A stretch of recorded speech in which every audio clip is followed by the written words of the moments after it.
you know, congratulations to her.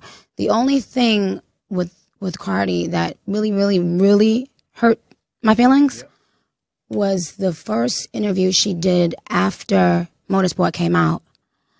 I remember, like, when I first came in the game, if a female of that stature had done a feature with me on it, I would only be, you know, singing their praises and saying thank you. The first interview she did after MotorSport came out, it just really hurt me because she looked so aggravated and angry, and the only thing she kept saying was, "Oh, I didn't hear that. I didn't hear that verse. I didn't hear that verse. She changed her verse." Like, I was like, what?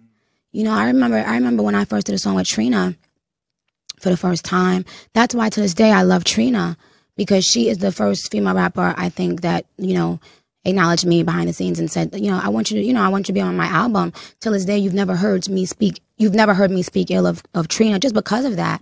That's very important. And so her most recent interview, Cardi, that's when I just came back on Instagram and I saw it and I felt good. I finally felt like she said something genuinely nice, you know, about me. But with MotorSport, I kind of felt ambushed. You know, I felt like Quavo at that time was like, Quavo is my baby. I love Quavo. And at the time I went on Twitter and I explained how MotorSport came about. And, you know, people were saying that I was lying. So I texted Quavo and I said, hey, just, you know, could you back me up on this? Because, you know, I don't want people to think I'm lying. What do I have to lie about? And he didn't back me up. And, you know, he texted me. He was like, I would go on Twitter and back you up if you were my girl. LOL. And that hurt because he's somebody, like, I love him, you know. There are certain rappers, you know, who I call my baby.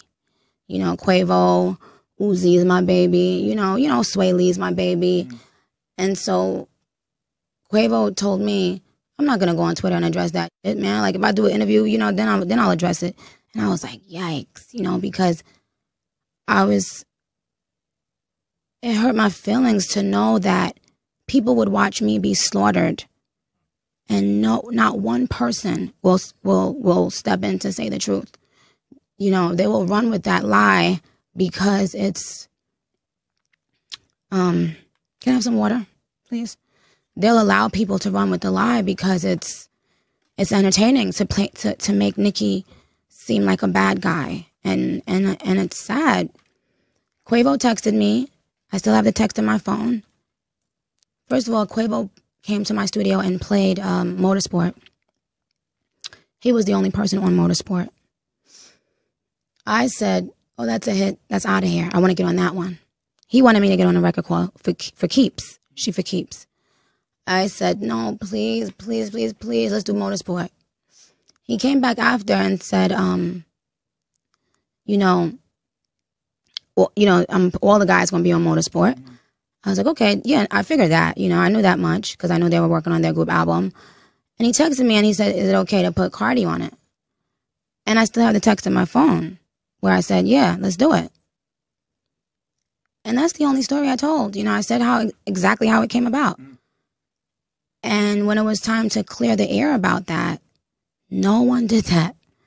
You know, everybody, all of them allowed me to look like I lied. And, you know, even with the scheduling conflict, she's using my hairdresser now. So even he can attest to the fact, Tokyo, he knows that there really was a scheduling conflict and it was because of him.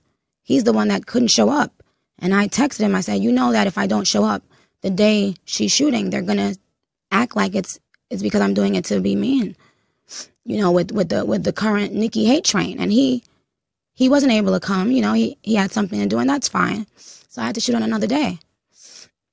They all knew that, especially if you're using my hairdresser now. He can attest to that. And you still did interviews, and y'all all still jumped around that, and just to paint Nicki as the bad person so that you could play the victim. And that really, really hurt me because I really fully supported her. And up until this recent interview that she did, I had never seen her show me genuine love in an interview. And I could just imagine how many girls wish they could have been on a song with Nicki Minaj and I mean, I'm not saying it in a cocky way, but like, yikes. I'm not saying that in a cocky way. I'm saying it like, the first thing out of your mouth when someone asks you about a Nicki Minaj feature is, she changed her version of it. Excuse me? It's because of the Nicki hate parade that she felt the comfortability to address me in that manner.